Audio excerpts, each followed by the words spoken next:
Boa tarde, meu povo! Chegamos aí ao último dia da nossa 32ª Semana da Educação, Paulo Freire. Nossa, como eu tô feliz, gente! Muito feliz! Quem não me conhece, eu sou Kátia Ramires, diretora, estou à frente da seção de Educação Infantil, do Departamento Pedagógico. E hoje trago a vocês uma pessoa uma das pessoas que vem acompanhando, eu particularmente, né? A gente vem acompanhando o trabalho da Alessandra durante a pandemia. É o que eu costumo dizer. Foram tempos difíceis, mas que nós conseguimos nos ressignificar e aproveitar as oportunidades, né? Porque eu acho que nas dificuldades que a gente cresce, tá? Vou pedir para vocês que tenham calma, que todo final de palestra a gente coloca o link da presença. Vocês vão ter também o link aí no chat da Onda Literária. Então aproveitem, podem ficar tranquilos que o link da presença ele vai aparecer. Não fiquem perdendo tempo colocando, cadê o link? Cadê o link? O link não apareceu, o link não apareceu. Ele vai aparecer. E qualquer problema também que tiver com o link, depois a gente resolve. Aproveitem esse momento, tá bom? Então eu quero chamar a Alessandra. Olá. Boa tarde, minha querida. Boa tarde, Kátia. Boa tarde a todas as professoras aqui presentes, a todos os professores, todos os educadores que estão aqui já. Uma boa tarde. É um grande prazer recebê-la. Parece que eu sou íntima sua, de tanto que eu te assisto, de tanto que eu vejo e leio as coisas que você posta no Instagram. E olha, gente, sigam a Lê aí, @protagonize. Então vamos lá, vou apresentar a Alessandra. Alessandra Soares. Ela é pedagoga e pós-graduada em educação infantil. Trabalha há mais de 20 anos na educação. Especialista em arte e educação, professora pesquisadora das infâncias. Amo! Abraçou a formação continuada, contribuindo com a prática de professores das redes pública e privada. Também contribuiu para a formação inicial de pedagogos, ministrando aulas nos cursos de pedagogia e pós-graduação em educação infantil de faculdades privadas. É fundadora e formadora pedagógica da Protagonize. Olhem lá no Instagram. Empresa que contribuiu com a formação continuada de mais de 1.000 professores nesse último ano, continuando assim o trabalho que ama realizar. A formação continuada de professores de educação infantil em todo o Brasil. Ela dedica-se aos estudos das abordagens participativas, focando em outra abordagem que sou apaixonada, que é a regiana. Ale, se deixar, eu falo pra caramba. Então, eu vou agora passar a palavra para você, tá? E que tenhamos aí uma tarde iluminada e com várias trocas e contribuições. É com você, querida. Obrigada, Kátia. Obrigada a toda a equipe. De fato, acho que a Kátia falou uma coisa que é bem bacana, de aproximação, de parecer que a gente já é íntimo. Acho que é uma das coisas que esse tempo, mesmo que difícil, nos proporcionou, né? Nos ensinou a estar mais no online, a estudar mais pelo online, e acabou que deu uma certa ideia de aproximação. E é assim que eu abro essa tarde, né, convidando a todas as professoras e a todos os professores a uma reflexão sobre os contextos investigativos, sobre a organização dos contextos investigativos. Vou apresentar aqui um slide onde vai nortear aqui a nossa tarde, a nossa conversa. E, de fato, eu convido você, professor, professora, que está aqui nessa palestra, já estamos em 110 pessoas, 116 crescendo, a se fazerem presentes pelo chat. Vamos conversar de manhã.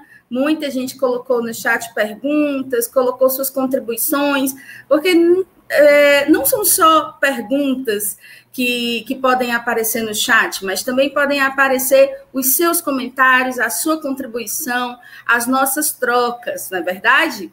Então, aproveitem aí. Desde já agradeço a Kátia, a toda a equipe. Vou projetar aqui o nosso slide e vamos conversar, vocês pelo chat, eu aqui falando. Vamos conversar sobre contextos, a organização dos contextos investigativos.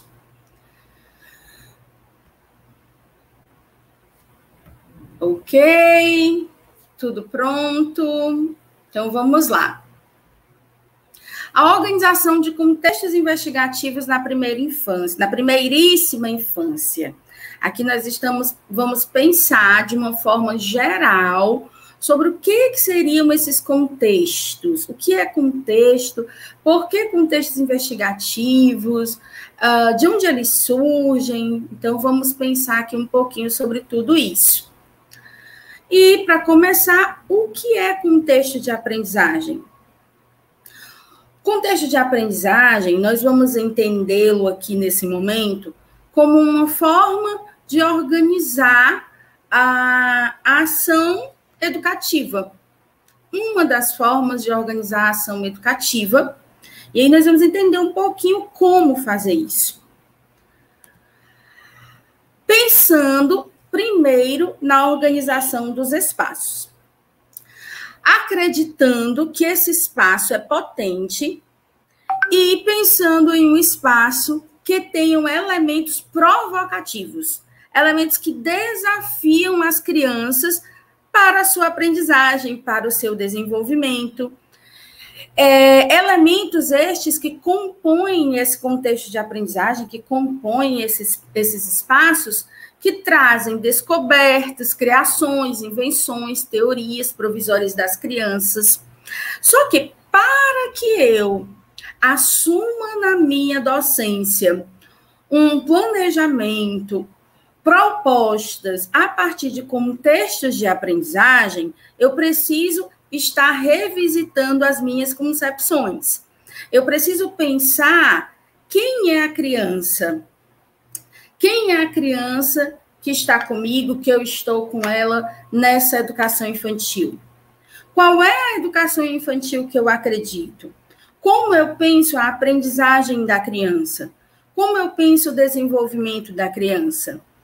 Eu abraço cada vez mais o que as diretrizes curriculares nacionais para a educação infantil trazem sobre educação infantil, sobre desenvolvimento integral, sobre aprendizagem.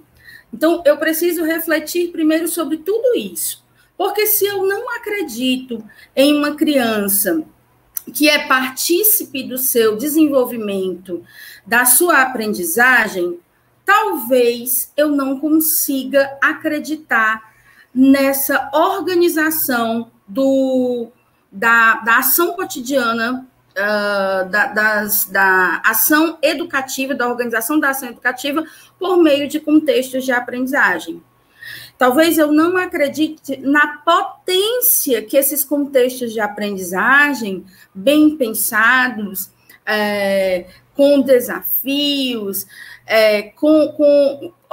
de certa forma, que convidam essa criança a pesquisar, a investigar, se eu eu só vou acreditar nisso tudo se eu também acredito em uma criança que é capaz de descobrir, que é capaz de aprender nas suas explorações, nas suas investigações, nas suas descobertas. Agora, se eu acredito que a criança ela sempre precisa de alguém para estar lhe dizendo o que ela deve fazer, se eu acredito que ela sempre vai precisar de um adulto que vai fazer todo esse dia da instituição, né, toda essa jornada da instituição está centrada em adultos, todos os adultos da instituição, ou professores, se eu acredito nisso, vai ser mais difícil eu acreditar nos contextos de aprendizagem como uma forma de organizar o cotidiano da educação infantil. Porque esses contextos de aprendizagem, eles vão aparecer trazendo a ideia do ambiente como um outro educador. Aqui eu uso o termo outro educador, nós vamos encontrar essa ideia de ambiente como terceiro educador na abordagem regiana, como princípio da abordagem regiana, e aí seria um estudo também sobre princípios da abordagem regiana, mas trazendo um pouco do que a gente encontra nessa ideia de ambiente como um terceiro educador, nós podemos perceber os contextos de aprendizagem da mesma forma. Ou seja, enquanto existe uma professora com as suas crianças em um grupo, e ali essa professora está fazendo uma leitura de uma história, e apenas 4 de todas as crianças, né, de 20, 22 crianças, se interessaram pela leitura naquele momento. Só 4 quiseram ouvir a leitura naquele momento. Ok, o ambiente vai estar acolhendo as outras crianças. O ambiente organizado por contextos de aprendizagem vai estar acolhendo os outros grupos em suas pesquisas. E aí eu posso ter um contexto de aprendizagem organizado com construção, eu posso ter um contexto de aprendizagem organizado com provocações sonoras, eu posso ter um contexto de aprendizagem organizado com uma investigação gráfica, e toda essa composição desse ambiente por contextos de aprendizagem vai estar acolhendo pequenos grupos de crianças nas suas descobertas, na sua aprendizagem, não é verdade? Então, o que a gente precisa, a priori, falar sobre contextos de aprendizagem? Eu coloquei o título como contextos investigativos. Os contextos de aprendizagens, eles são lugares cheios, pensados, com muitas possibilidades de descobertas, né? Com diversas possibilidades de descobertas para as crianças. Então, eu organizo esse espaço. Dali, nesse contexto de aprendizagem, contém provocações investigativas. Então, ele pode se transformar num contexto investigativo, porque dali pode vir a surgir nas crianças o desejo de pesquisar algo, de investigar algo que está ali naquele contexto. E, a depender da faixa etária das crianças, de repente, até surgir uma possibilidade projetual. Então, a organização da sala, aqui eu vou falar mais da sala de referência, mas os contextos eles podem ser pensados para todos os ambientes da instituição. Inclusive, é muito bacana pensar nos espaços externos, nos espaços que não são somente a sala de referência. Mas aqui eu vou estar, a escolha aqui foi pensar mais nessa sala de referência que acolhe esses contextos investigativos, esses contextos de aprendizagem que poderão dali surgir algo de pesquisa das crianças, algo de investigação. E aí a gente lembra do quê? A gente lembra daquilo que a nossa DCNEI traz, nos falando sobre currículo, que considera os saberes das crianças atrelado aos outros conhecimentos que a humanidade construiu, Então, dali surge o currículo do cotidiano, da vivência das crianças e de adultos dentro, na instituição. É dali que surge esse currículo. Então, o contexto de aprendizagem é uma estratégia para organizar a ação educativa preparada pela professora, planejada pela professora, pensando em pontos específicos para que esses contextos de aprendizagem aconteçam. Os contextos de aprendizagem, eles chamam a criança para o centro da aprendizagem, tiram o professor dessa centralidade.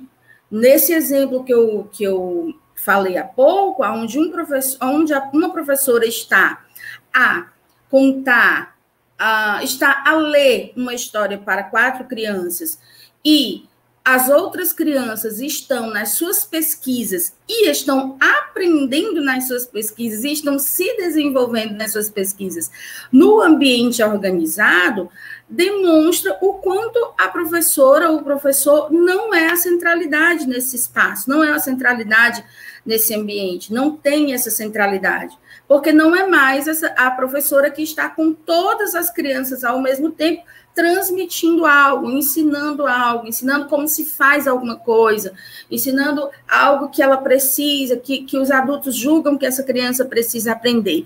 E sim, a criança está participando da sua aprendizagem porque ela mesma, nas suas explorações no contexto de aprendizagem organizado pela professora, vai estar elegendo quais suas descobertas, quais suas aprendizagens, vai estar elegendo, vai estar escolhendo sobre o que aprender.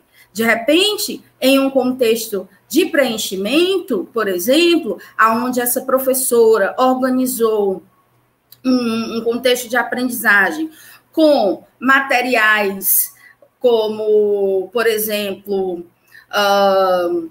pequenas caixas ou garrafas, materiais que, de repente, têm a possibilidade de serem preenchidos e outros materiais que possam preencher, que aí podem ser outros materiais não estruturados, como materiais menores, como tampinhas e outras coisas mais, mas pode ser também material da natureza, como areia, e de repente pode ser farinha, mas esses materiais estão convidando a criança para uma exploração de preencher, de pesquisar de repente sobre o vazio, sobre o cheio, sobre o peso, mas quem vai eleger as pesquisas nesse momento é a própria criança.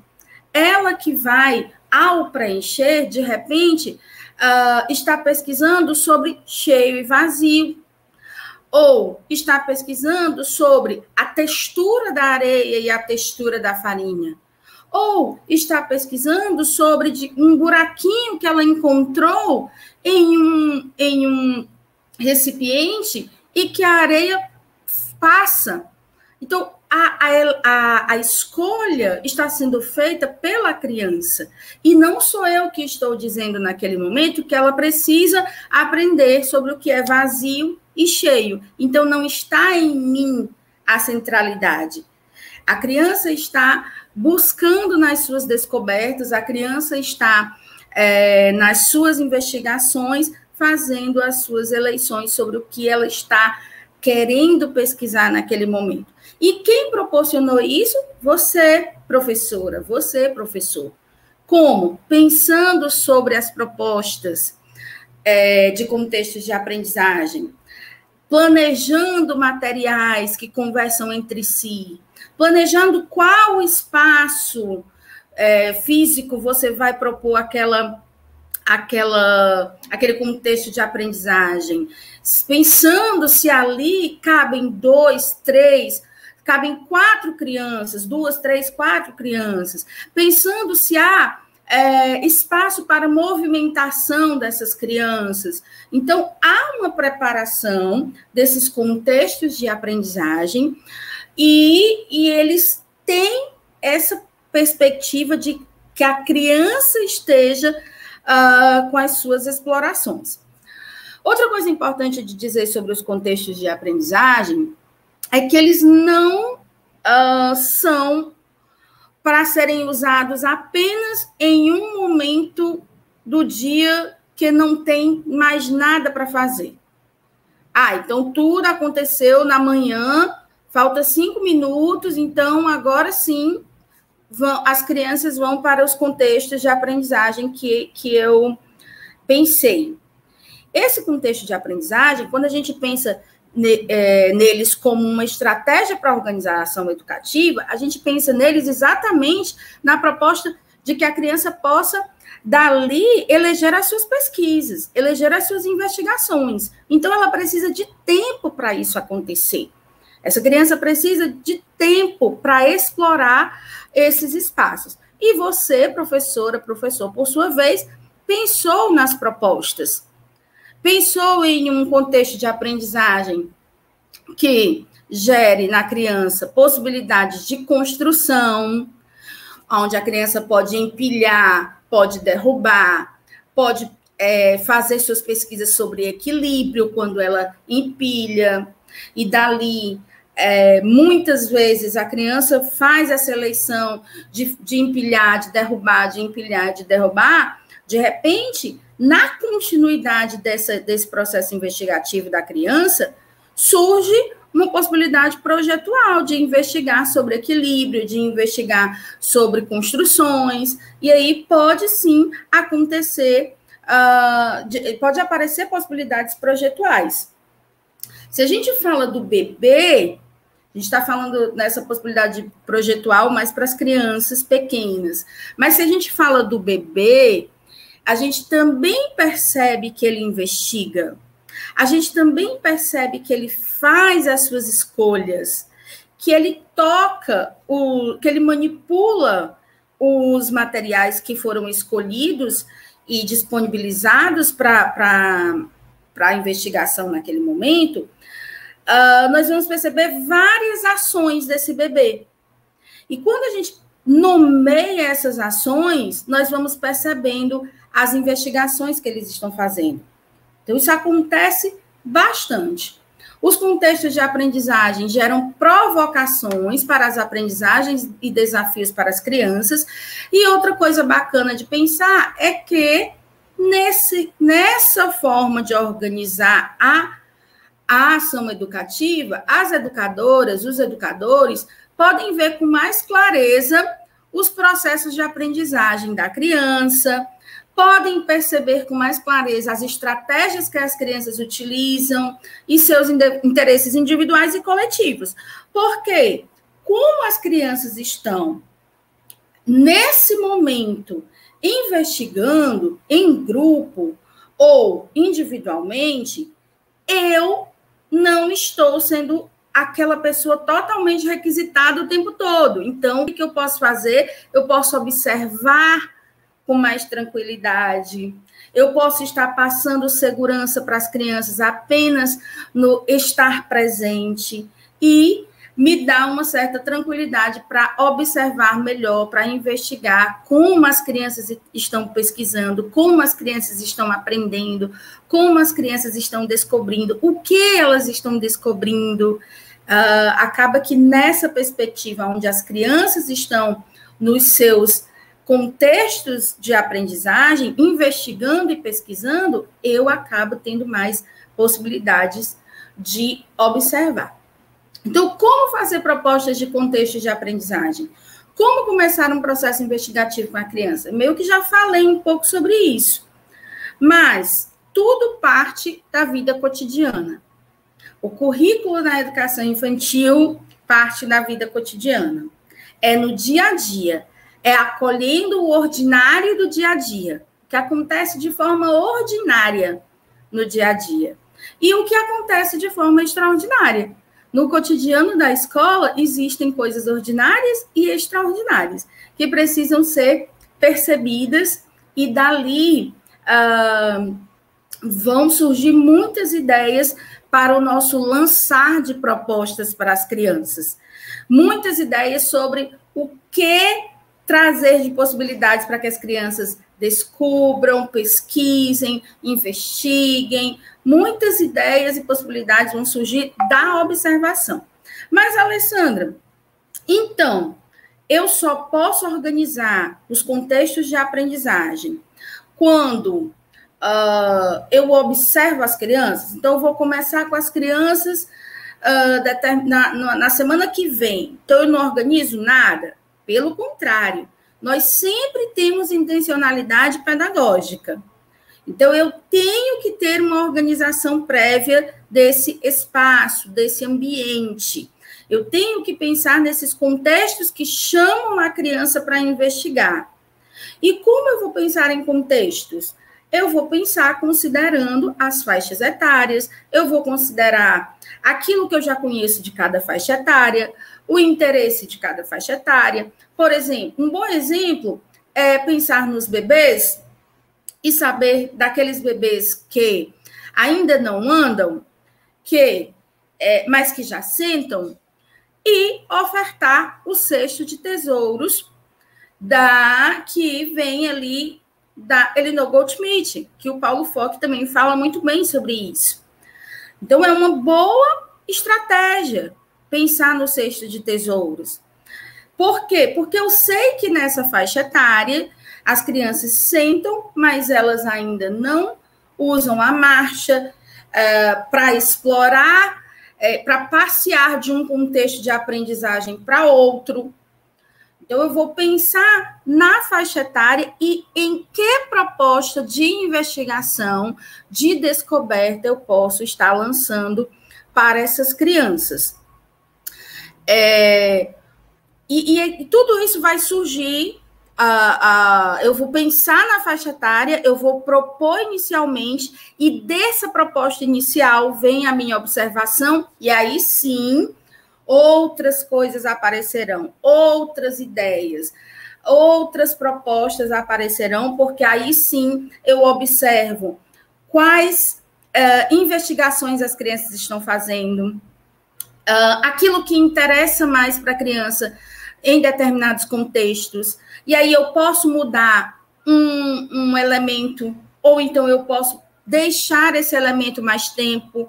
Tudo isso vai acontecer a partir das observações. E sobre os contextos de aprendizagem que geram nas crianças possibilidades de pesquisa e investigação.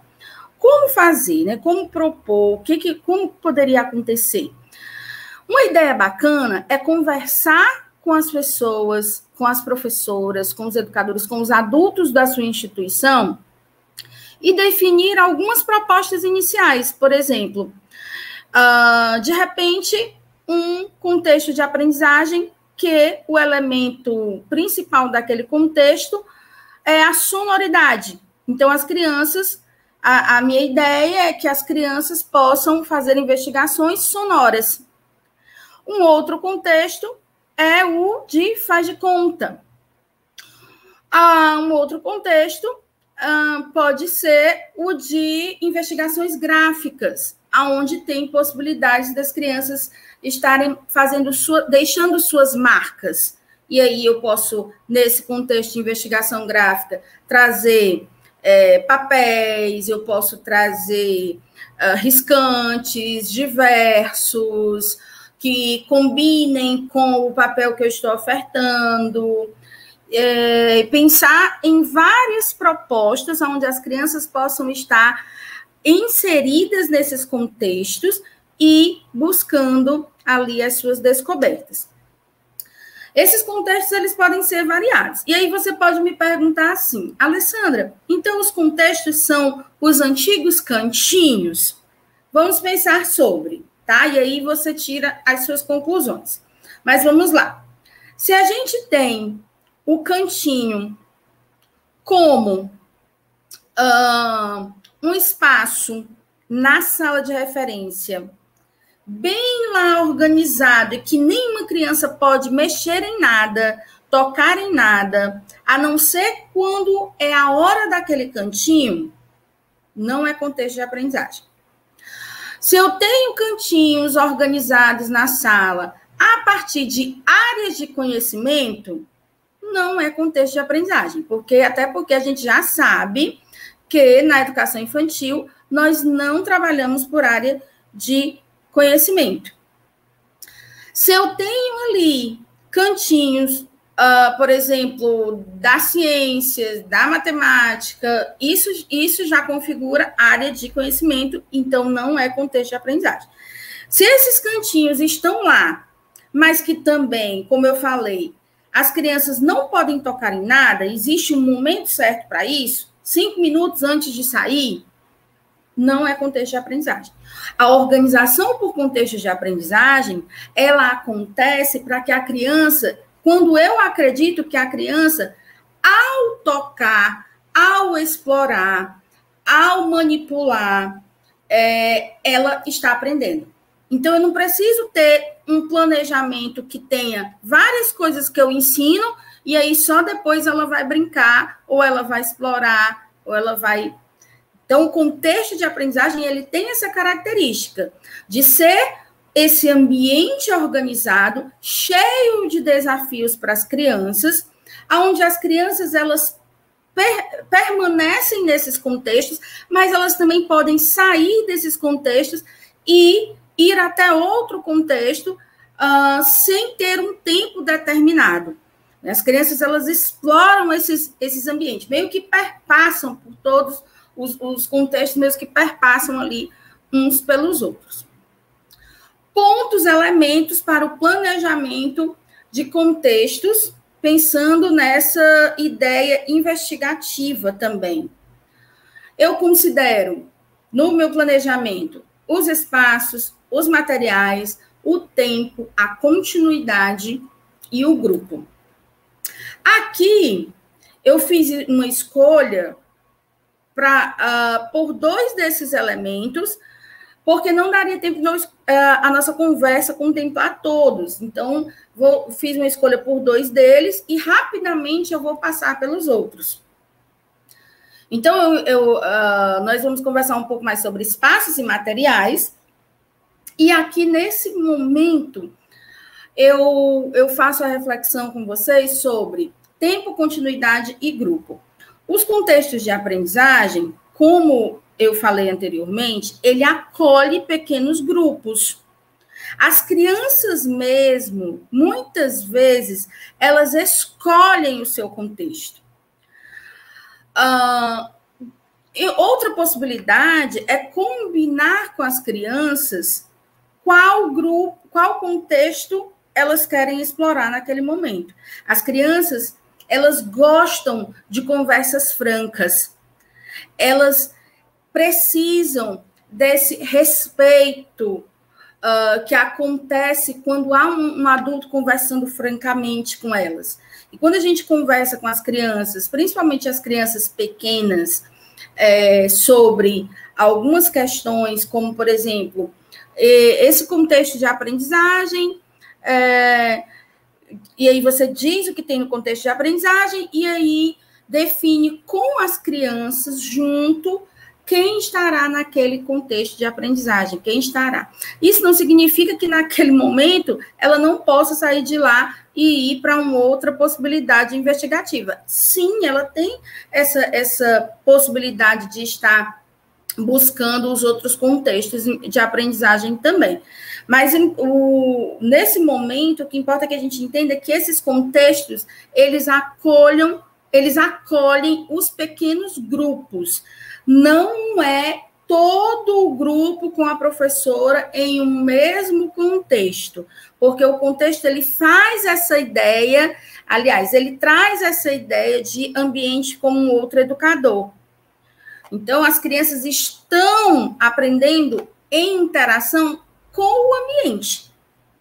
Existem as interações e as brincadeiras, que são eixos norteadores do nosso trabalho na educação infantil, e quando a gente pensa em interação, a gente considera interação criança-criança, interação criança-adulto, interação criança-ambiente, esse ambiente que acolhe materiais, que acolhe propostas. Essas interações, elas perpassam todo o dia a dia da educação infantil. O tempo para isso acontecer, mais uma vez eu digo, não posso pensar em contextos de aprendizagem e reservar apenas 5 minutos para que as crianças estejam nesses contextos. Quando eu reservo 5 minutos antes do almoço, ou antes da saída e tudo mais, eu não estou pensando nesse contexto de aprendizagem de fato como algo que venha a possibilitar aprendizagens para as crianças. Eu estou pensando nele como apenas alguma coisa para que a criança faça naquele momento para tirar a ociosidade e pronto. Mas se eu penso nele como, de fato, uma maneira de organizar a ação educativa e que as crianças aprendem, pesquisam, se desenvolvem ao estar vivenciando esses contextos de aprendizagem, aí eu não posso pensar num tempo de 5 minutos. Eu preciso pensar dentro de uma jornada qual um tempo possível para que as crianças façam as suas explorações. E não é perder tempo, gente. As crianças estão aprendendo. Às vezes a gente fica um pouco preocupado, do tipo, mas eu não fiz nada a manhã inteira com as crianças. As crianças não fizeram nada. Fizeram. Elas estavam nas suas investigações e sobre construções. Elas estavam nas suas investigações sobre o jogo simbólico. Elas estavam nas suas investigações sobre deslocamentos. Então, existe ali, como eu falei antes, as escolhas das crianças sobre o que elas estão aprendendo. E aí, sim, surgem teorias, surgem diversas falas e surgem muitas aprendizagens e desenvolvimento das crianças. Continuidade é um elemento para se considerar quando eu observo o que as crianças estão explorando e eu registro, isso gera continuidade nas propostas. E é um ponto muito importante para a gente pensar. Porque muitas vezes na educação infantil, nós estamos fazendo o quê? Fragmentando as propostas cada vez mais. Agora é isso, agora é isso, agora é isso, agora é isso. E a continuidade,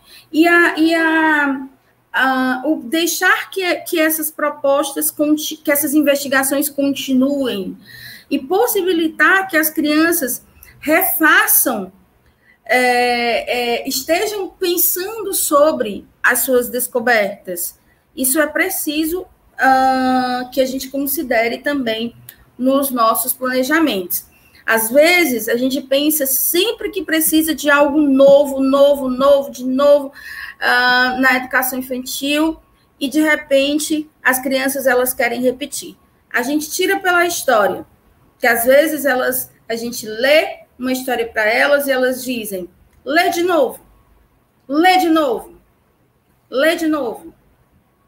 E isso acontece com muita frequência. Então, vamos pensar sobre isso. O que essa criança quer dizer com ler de novo, né? O que ela está trazendo para a gente com as suas múltiplas linguagens com relação a isso. Então, espaços. Para que servem os espaços? Pensando em contextos de aprendizagem que podem gerar nas crianças essa necessidade de pesquisa, essa necessidade de investigação, se tornando um contexto investigativo para a criança, vamos pensar em 2 elementos, nos espaços e nos materiais. Os espaços, para que servem? O que você vê no espaço que você habita? Esse espaço que você habita, o espaço que é habitável da instituição, o espaço da instituição é habitável?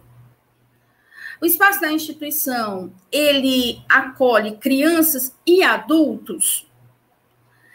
Ele acolhe mesmo? Ou a gente ainda precisa pensar em certas transformabilidades para que ele acolha crianças e adultos?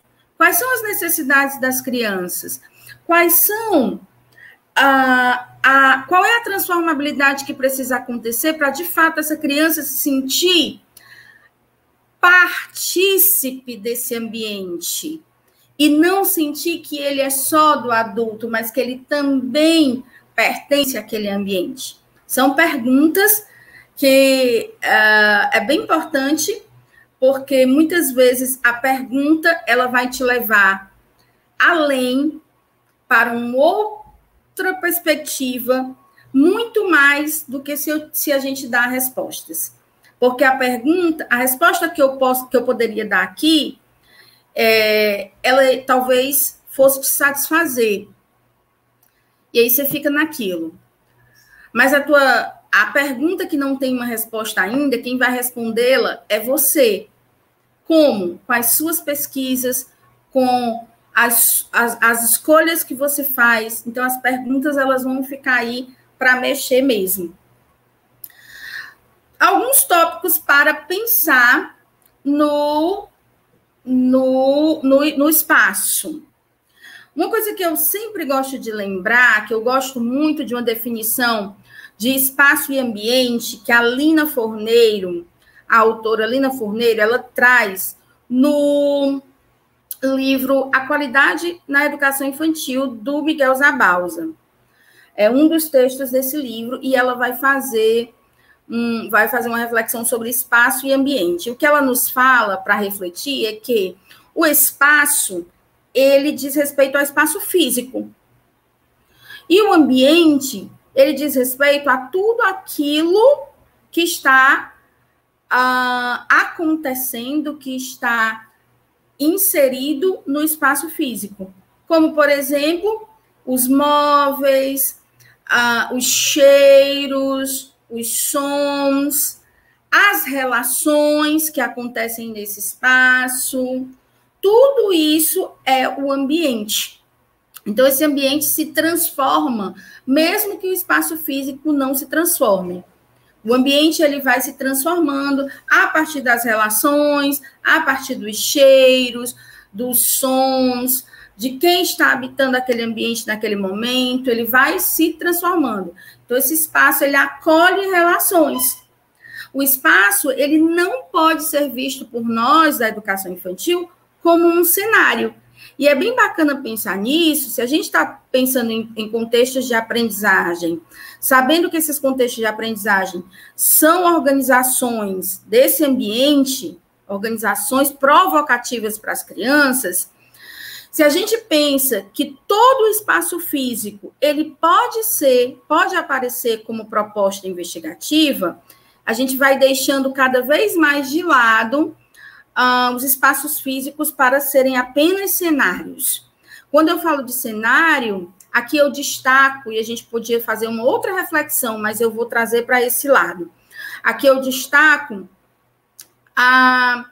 muitas vezes, uma parede, ela pode ser um ambiente provocativo e ela está acolhendo personagens, ela está acolhendo algumas figuras que nem alimentam o imaginário da criança, mas que estão lá para tornar aquele espaço como se fosse trazer a ideia de que é uma escola de educação infantil, porque tem alguns personagens na parede. Na verdade, isso não é tão verdade. A gente poderia usar essa parede para uma outra coisa, como, por exemplo, para uma investigação gráfica. Eu poderia estar colocando nessa parede cartolinas brancas e pretas, até cobrir ela toda, e disponibilizar riscantes brancos e pretos, e provocar nessas crianças uma investigação sobre contrastes. Eu poderia estar colocando nessa parede outro tipo de papel, qualquer tipo de papel, e estar pensando em quais riscantes as crianças poderiam estar experimentando. Será que só o lápis, a canetinha, será que só esses materiais deixam marcas? Quais outros materiais podem deixar marcas nessa parede? Então, uma investigação sobre marcas que as crianças fazem. Os bebês, por exemplo, eles, desde cedo, eles já deixam marcas. Eles já fazem investigações sobre marcas. Quando ele está se alimentando, por exemplo, e ele toca no adulto e, de repente, passou a mão na boca, passou, e aí toca no adulto, e ele vai ver que ali ficou uma marca da mão dele, então há uma investigação naquela ação, há uma investigação naquilo também. Então, quais são as marcas que as crianças estão deixando? Uma parede pode ser um espaço fantástico para uma investigação sobre marcas, uma investigação gráfica. Tudo isso que a gente está conversando, eu até já comentei com vocês, que essa proposta de contextos de aprendizagem que podem se tornar investigativos trazem uma ruptura com as pedagogias transmissivas e a descentralização do adulto, exatamente por tudo que eu já falei. A criança, ela está nas suas aprendizagens, não tem ninguém dizendo para ela que ela tem que aprender sobre vazio e cheio, sobre equilíbrio, não tem ninguém dizendo para ela que se ela colocar determinada peça naquela torre vai cair, mas se ela fizer, ela vai aprender que vai cair. E da próxima vez, ela já vai fazer diferente. Então, há uma aprendizagem sobre muitos conhecimentos de mundo acontecendo quando as crianças estão nos seus contextos de aprendizagem. E, consequentemente, esse adulto sai desse papel de estar o tempo todo dizendo que aquilo é conceito tal, que aquilo é isso, que aquilo é aquilo, e traz uma perspectiva muito mais interessante para esse professor, para essa professora. Uma perspectiva de professora investigadora, de professor pesquisador. Eu estou vendo aqui rapidamente o chat, eu estou vendo que vocês estão contribuindo bastante, a Deise aí falando, e agora o último que eu vi foi a Simone Alves, que colocou o próprio espaço comunica. E é isso mesmo. Olha o próximo slide, Simone, era isso mesmo que eu já ia trazer, esse espaço que comunica. E antes de falar nesse espaço que comunica, eu trago um outro ponto, o espaço que tem possibilidades estéticas. E aí, o que seria essa estética? Vamos desmistificar a ideia do estético ser apenas aquilo que é belo, aquilo que é bonito visualmente falando. Sim, existe essa perspectiva, porque se a gente vai buscar de forma bem tranquila aqui, bem simples, mas se a gente vai buscar o que significa estética, nós vamos encontrar que essa palavra, ela carrega o significado de apreender através dos sentidos. Apreender através de todos os sentidos. Então, não é só a visão. Quando eu tenho uma experiência estética, não significa dizer que eu tive uma experiência só com o que foi organizado de forma visualmente bonita, mas que eu tenho experiências com os outros sentidos também. Como, por exemplo, essa mesma parede que poderia estar acolhendo a investigação gráfica, em um outro momento ela poderia estar sendo acolhendo uma provocação olfativa, aonde nessa parede estariam pendurados de forma visualmente atrativa também, mas que estariam sendo pendurados vários saquinhos de cheiro, de chá, de perfume, de cheiro. E ali, ou até mesmo de frutas, de cheiro de fruta, e aí estaria tendo uma provocação olfativa para as crianças ali, né, onde as crianças estariam sentindo certos cheiros, conversando entre si sobre esses cheiros e nessas diversas possibilidades. Para a gente ficar bem firme com essa ideia, é possibilidade estética nessa perspectiva dos 5 sentidos. E a dimensão comunicativa do espaço, que se eu tenho um espaço onde eu tenho muitas cadeiras, onde a criança não tem movimento, onde tudo vai estar centrado no adulto, a criança quer beber água, o adulto que precisa dar a água para a criança quer alcançar determinado objeto, o adulto que precisa dar. Eu tenho uma comunicação nesse espaço. Esse espaço está comunicando para a criança, inclusive, e para outras pessoas que ali estão, está comunicando que esse ambiente pertence a um adulto e não faz parte do cotidiano dessa criança. Ela está inserida ali, mas ela sempre tem que estar pedindo, ela sempre tem que estar se reportando a um adulto. Ela não tem ela não tem possibilidade, na verdade, de escolher nada. Então, esse espaço ele sempre vai comunicar. Do contrário, também comunica. Se há um espaço com contextos investigativos, com água à altura da criança, copo à altura da criança, um convite para a exploração, essa criança vai entender que ali também é um espaço dela, que ali também é momento para ela. Os materiais, é necessário pensar em como disponibilizar materiais instigantes e desafiadores que respondam ao potencial criador das crianças. É um trechinho do documento orientador de Novo Hamburgo. Aqui eu trago uma provocação para a gente pensar. Eu poderia parar aqui e dizer para vocês, olha só, materiais no planejamento, vocês podem pegar uma lista de materiais. E materiais de madeira, lembrando que madeira, eu tenho pinho, eu tenho MDF, eu tenho bambu, eu tenho galhos, ou seja, em cada um desses pontinhos aqui, existem várias possibilidades. Mas o que é mais interessante é que no lugar de eu ter uma lista de materiais, eu pesquise sobre esses materiais. Eu faça pesquisa sobre o que eu quero ofertar. Se eu quero um contexto de construção, será que eu ofereço madeira? Será que eu ofereço plástico? Eu ofereço os dois ao mesmo tempo? Como é que eu vou saber disso? Eu vou pensar sobre o material que eu tenho, eu vou pesquisar se existem outras possibilidades e eu vou unir as pesquisas que eu já faço da criança. Do que essa criança, do que esse bebê está querendo investigar. Outros pontinhos que eu trago aqui do lado são as possibilidades de oferta. Como eu posso ofertar essas crianças? Lembrando que esse espaço comunica. Trazer potes abertos e transparentes, cestas, bandejas, coleções.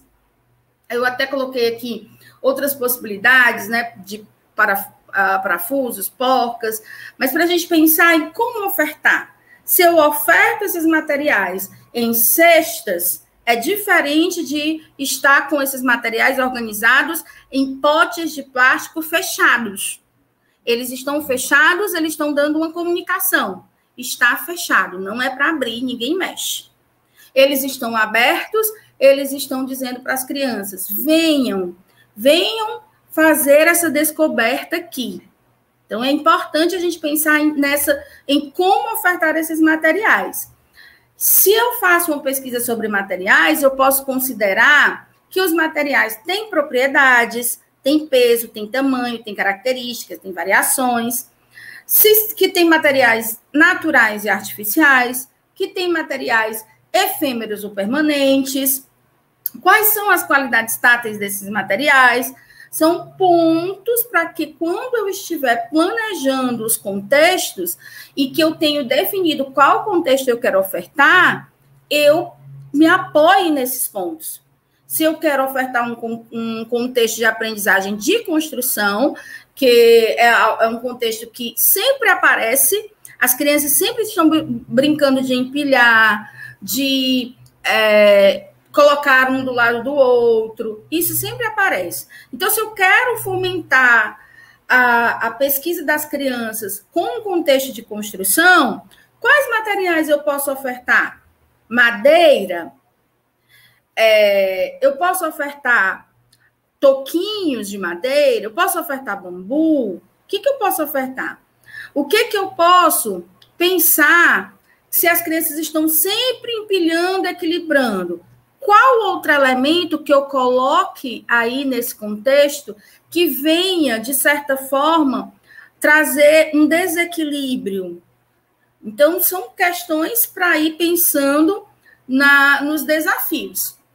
E a escolha dos materiais é fruto de observação, registro e reflexão. Sempre pensando nessa tríade, que faz bem parte ali do processo do conceito de documentação pedagógica, mas que é importante demais para a gente compreender as aprendizagens das crianças, que eu observe que eu registre e que eu reflita. E reflita não sozinha, reflita no coletivo. E quando as crianças se encontram com esses materiais, um ponto de observação bacana para a gente pensar é quais ações das crianças com o material. Porque a gente está sempre pensando no explorar, o manipular, o explorar, o manipular. Mas quais são, de fato, as ações desse explorar e manipular? Ela pôs na boca? Ela empilhou? Ela empurrou? Quais são as ações das crianças com os materiais? E isso vai me abrir um leque de possibilidades para as novas propostas. E aqui eu trago como sugestão de estudo, quem quer conhecer mais sobre contextos de aprendizagem, sobre a organização dos espaços, sobre pensar as aprendizagens da criança nessa perspectiva, lá na tese do Paulo Fock, vai ter uma parte que ele vai falar sobre a organização do cotidiano, sobre a organização no cotidiano da educação infantil. E aí ele fala sobre espaços, fala sobre materiais, ele fala muita coisa bacana, e eu trouxe aqui para sugerir, para dar um gostinho ali das coisas que já tem lá nessa tese, para que você busque depois um trechinho do que tem na tese. Ele faz uma reflexão sobre escolher esses materiais a partir desses pontos. Aí eu pensaria, a criança pode agir sem muita intervenção do adulto? Se eu ofertar esse material, a criança pode agir sem muita intervenção do adulto? Se eu ofertar esse material, é possível combinar diferentes materiais para ampliar? Então, eu vou pensando sobre cada um desses pontos ao pensar nas escolhas dos materiais. Para ir finalizando aqui o nosso momento, o nosso encontro, eu trago 4 sugestões para quem se interessa aí de pesquisar nos livros sobre os contextos investigativos de aprendizagem. Tem aqui A Linha como Linguagem, Construção e Construtividade, que são 2 livros das Alejandras, do Jardim Fabulinos, que é muito bacana, porque vai narrar um processo projetual a partir desses 2 temas. O Descobrir Brincando, que é um livro bem fininho, que vai tratar sobre o brincar heurístico, bem detalhadamente sobre o cesto de tesouros e sobre o jogo heurístico. Complementando também, não coloquei aqui, mas o livro do Paulo Fock e das professoras do ABC, o Brincar Heurístico, e Lugar de Existência, Lugar de Aprendizagem, a importância do ambiente na educação infantil, que também vai trazer muita inspiração sobre a organização esses espaços, da organização de contextos de aprendizagem. Fica a dica aí para vocês. Como disse a Kátia, tá aqui o meu Instagram, o Instagram da Protagonize, tá? @Protagonize com 2 S no final. E o meu agradecimento a essa tarde maravilhosa, a essa equipe maravilhosa. Desde manhã que eu estou aqui, de manhã com a Regina, que também foi muito bom estar com ela e com o restante da equipe, agora com a Kátia. O meu muito, muito, muito obrigada a cada professora, a cada professor, a cada educadora que esteve aqui presente. E estou aqui aberta, né, para saber um pouco das perguntas de vocês. Nossa Senhora, você não tem noção de como foi produtivo. E você depois vai ler na íntegra o chat quantas contribuições. Nós temos uma colega aqui, a Bárbara, ela é de Camaquã, na Bahia, está aqui conosco, falando vários comentários em relação à potência desse encontro, né? e você, a tua organização, claro que a gente já tem aquela informação intrínseca, mas a tua didática, a forma quando você traz o conteúdo, né, dá uma chacoalhada na nossa roseira, né? Dá vontade de buscar novamente. Eu acho que a gente cresce, como eu falo, a gente cresce demais nas adversidades e nas dificuldades. E o que me deixa mais feliz é todo esse feedback que essa galera deixa para nós, né? A gente percebe, eu que participei, né, de todas as palestras do segmento da educação infantil, né, a gente percebe a coesão de todas as falas. O Tiago traz muito bem a coesão da sua fala, junto com a da Mônica, junto com a da Leila, junto com a da Maíra. Então, a gente percebe que a nossa militância, que a nossa dedicação pela educação infantil está no caminho certo. E que vocês vêm aí nos embasar, né? O que você traz aí de sugestão de leitura, né? A Jo também colocou uma sugestão de leitura também aqui no chat. Essa parceria, essa contribuição.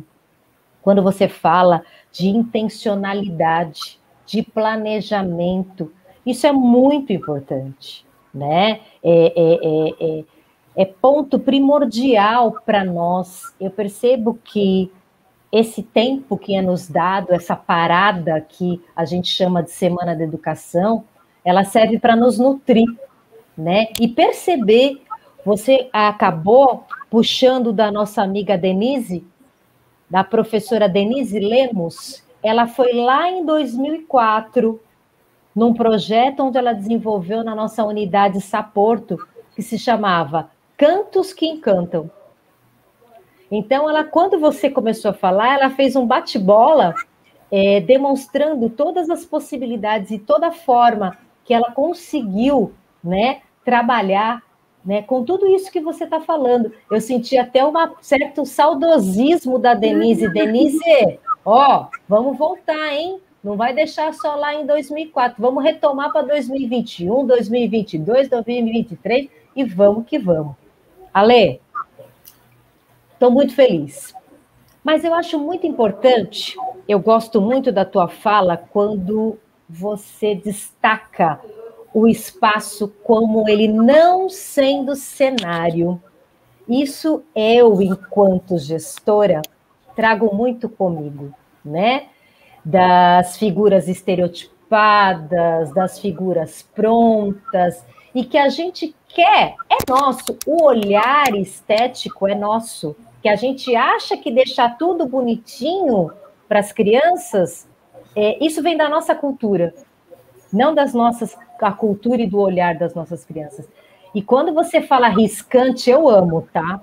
E a potencialização disso, desse espaço significativo, né? Eu acho que retomar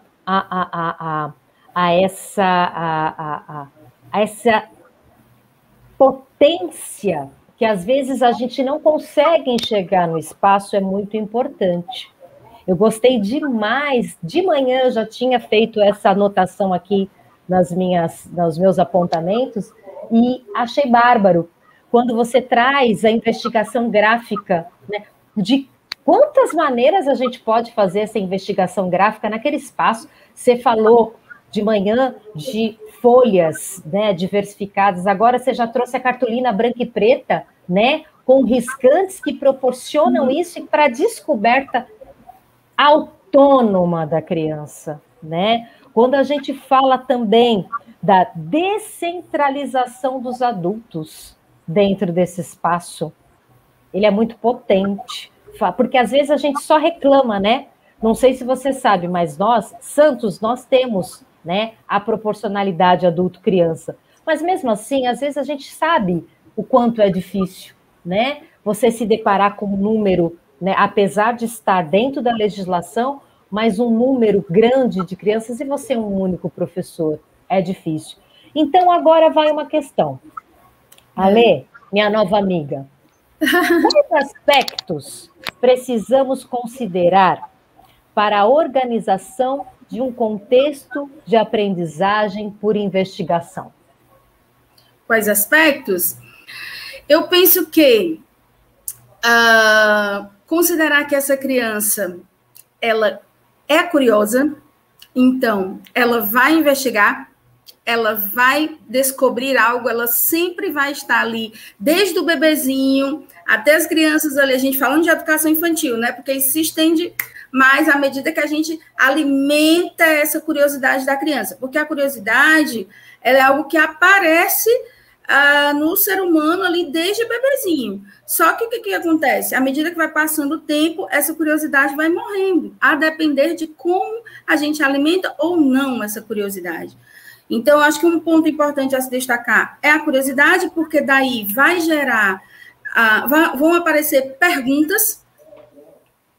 E se a gente pensa em pesquisa, se a gente pensa em investigação, se a gente pensa em pesquisa, vamos lá, pensando na questão de pesquisa científica, a gente vai estar querendo responder alguma pergunta, não é isso? A gente não vai estar ali buscando, tendo questionamentos, tendo curiosidade, tendo dúvidas, buscando descobrir algo, mas tem pergunta ali no meio para ser respondida. Então, as crianças elas vão gerar perguntas a partir das suas curiosidades. Então, acho que fundamental é a gente pensar com relação ao contexto de investigação, começar a pensar como as curiosidades das crianças estão aparecendo e como as perguntas das crianças estão aparecendo.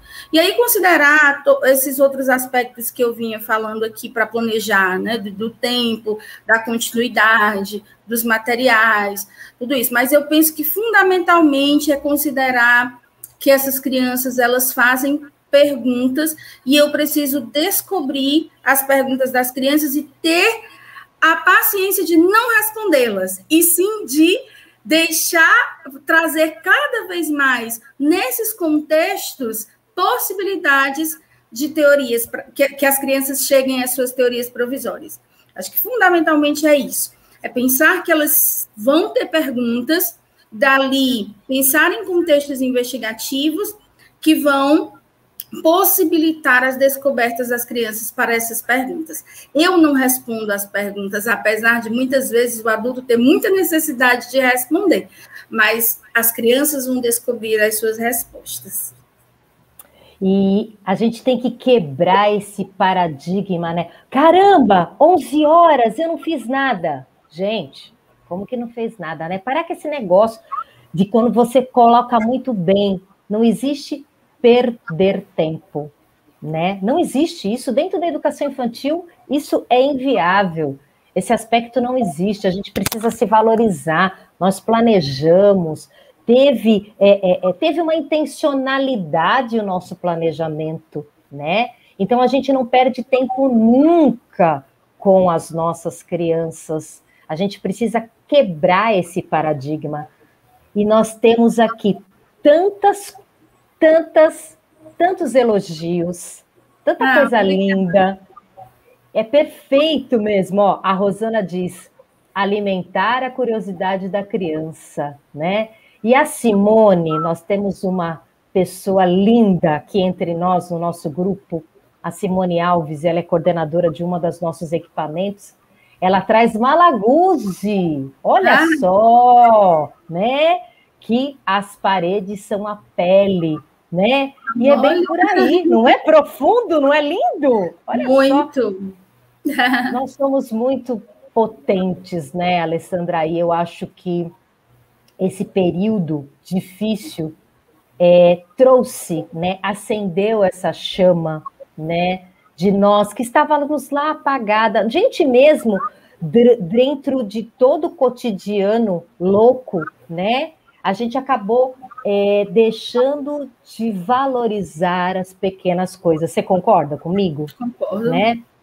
Tudo isso que a gente está discutindo, você vê a potência desse chat, né? O que é feito. Olha o que a Renata Lima diz, que precisa ser revisto alguns aspectos da educação infantil e quebrar os paradigmas. E é isso que nós estamos tentando com esse pontapé inicial, né? Estamos numa pandemia ainda, mas vamos retornar. Então, retornar mais revigorada, com outro olhar, porque não vai ser, a escola não vai ser igual, né, ao que era antes. Nossos alunos, nossas crianças, né, nossas crianças não serão as mesmas. E a gente precisa estar alimentado com tudo isso.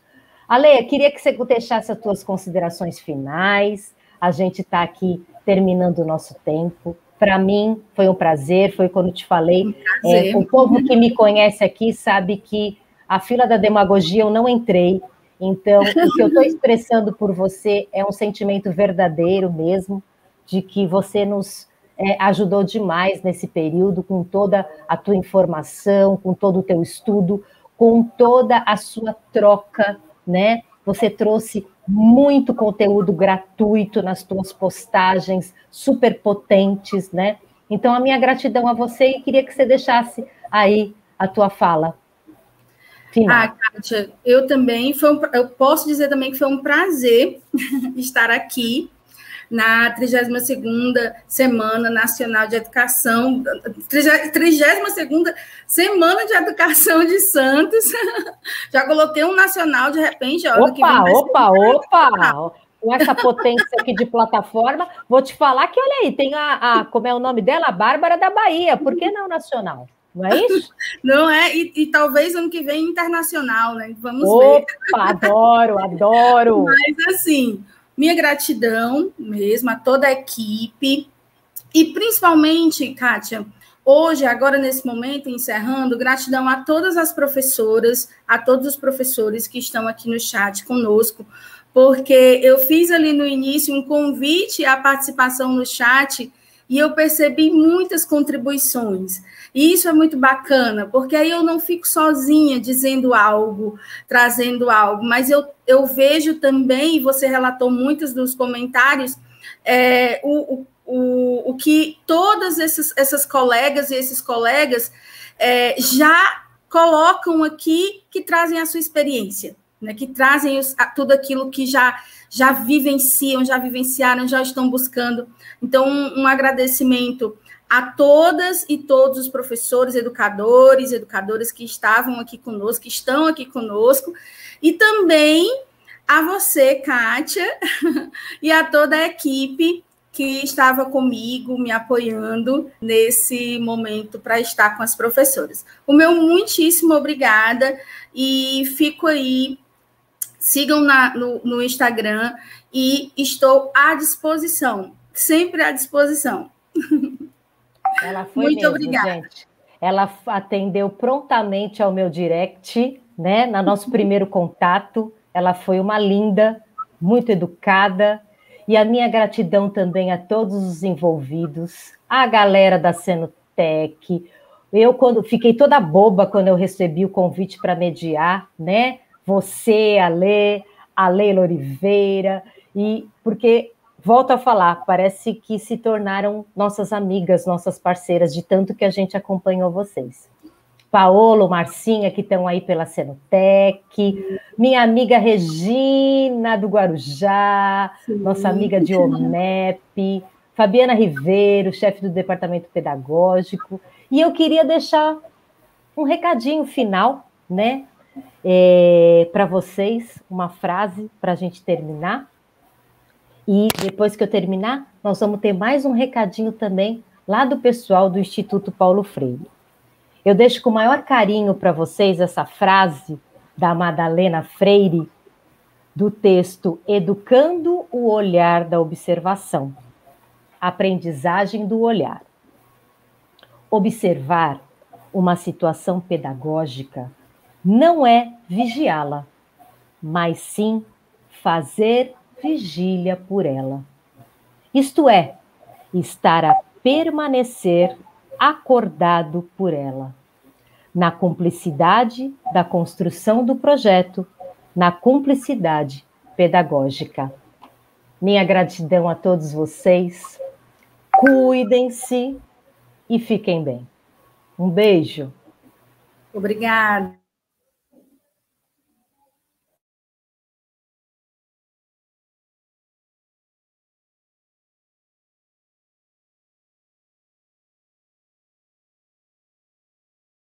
Olá, queridos profissionais da Rede Municipal de Educação de Santos e demais convidados. É com enorme prazer que agradecemos a presença ao longo desses 3 dias na nossa 32ª Semana de Educação, professor Paulo Freire. Foram muitas as contribuições no chat, que com certeza enriqueceram ainda mais as nossas reflexões e partilhas.